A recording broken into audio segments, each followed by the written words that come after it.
What's up guys, it's Eric from Rare Candy and welcome back to another Celestial Storm deck profile, and today we're going to be taking a look at the new Metagross. So this is actually the same list that we did feature in our recent testing rounds video, so if you guys do want to see how this deck looks in action, I will have a link below in the description to check that out.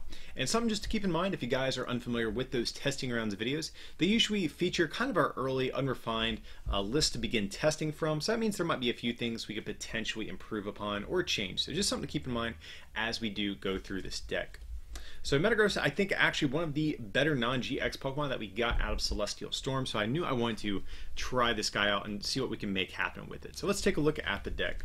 This is a Metagross deck, so we need some Beldums, which we of course are playing 4 of, and it is important to note we are actually choosing to play the new Beldum from Celestial Storm. There are 2, but we are choosing to play this one for a few reasons. First, it has 3 retreat costs, which is amazing because that actually makes the entire evolution line searchable by Heavy Ball, but it also has 70 HP, which means things like Buzzwole GX won't be as able to knock it out quite as easily. So that's why I do think this is definitely the best Beldum that you could possibly use in this list right now.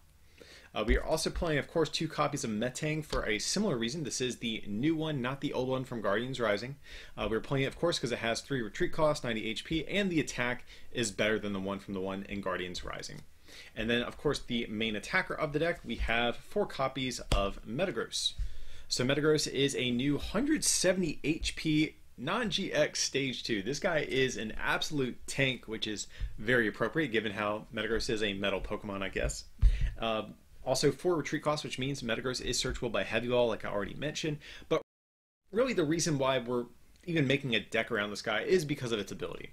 So if Metagross is your active Pokemon and you play Steven's Decision from your hand this turn, your turn does not end, which is great because Steven's Decision, this card we'll go over a little bit more in depth in just a second, but it's a very powerful new supporter we got out of Celestial Storm, and so powerful they make you end your turn whenever you play it.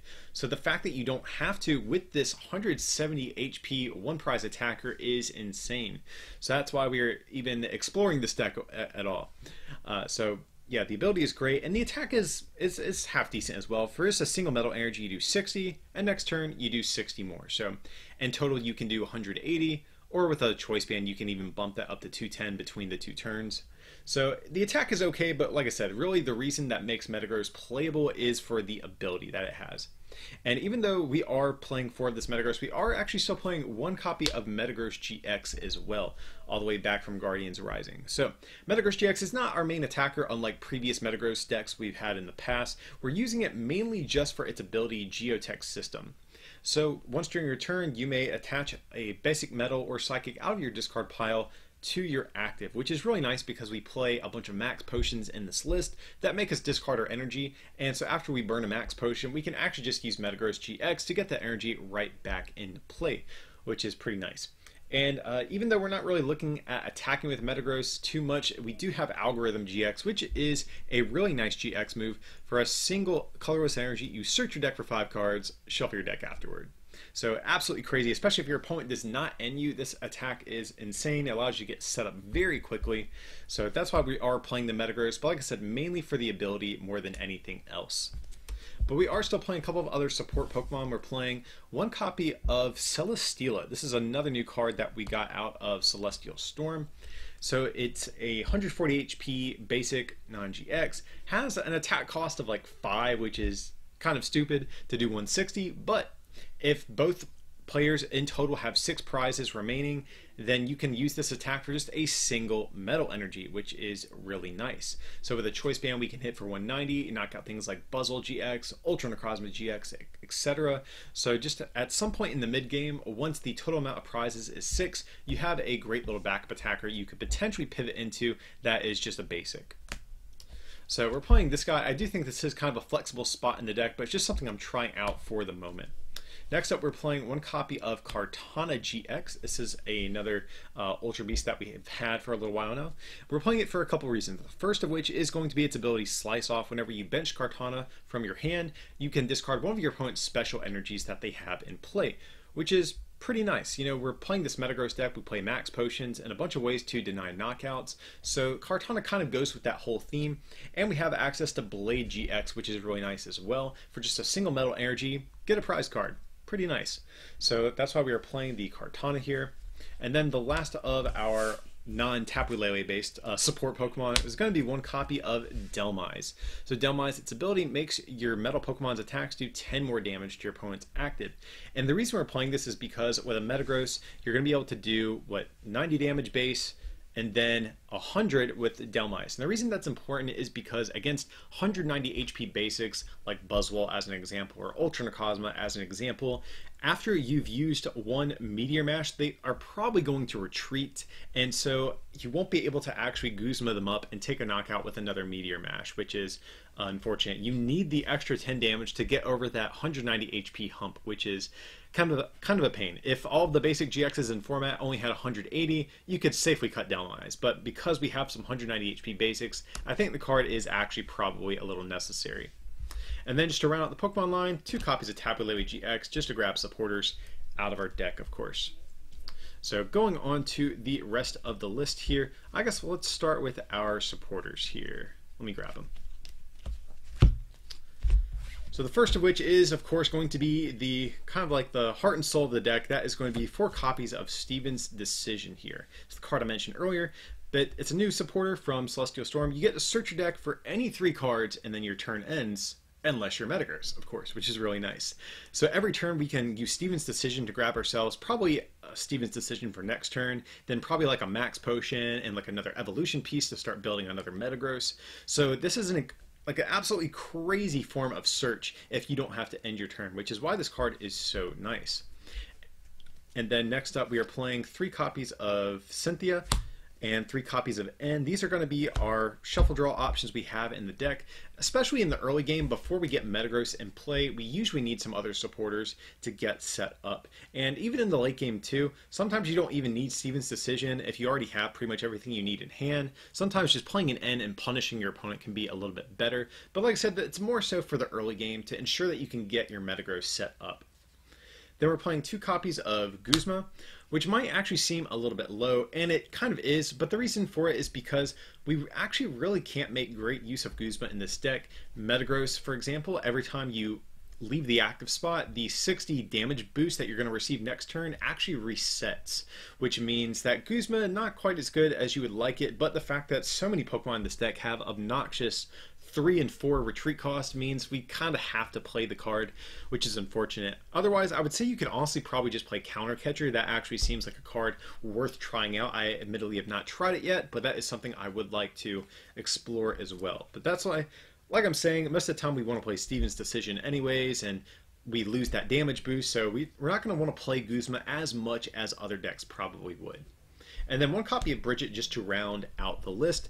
Might seem like kind of a weird count just because this is a very setup based deck. Typically setup decks play 2 to 3 copies of Bridget, but honestly on the first turn sometimes we can use Steven's Decision. We play high counts of Heavy Ball in this deck, so we can actually get set up through other means as well. So going on to our item cards, we are playing 4 copies of Ultra Ball, of course just to get Pokemon out of the deck. We have 4 rare candies just to evolve into our Metagrosses as quick as possible. 4 Max Potion. This is going to help our Metagross tank hits and stay alive. And one thing I actually really like about this deck is decks that have to 2-shot you are at a pretty big disadvantage. I think this deck really only starts to struggle when you run into Pokemon that can take 1-hit knockouts. But against decks that have to 2-shot you, you are good to go.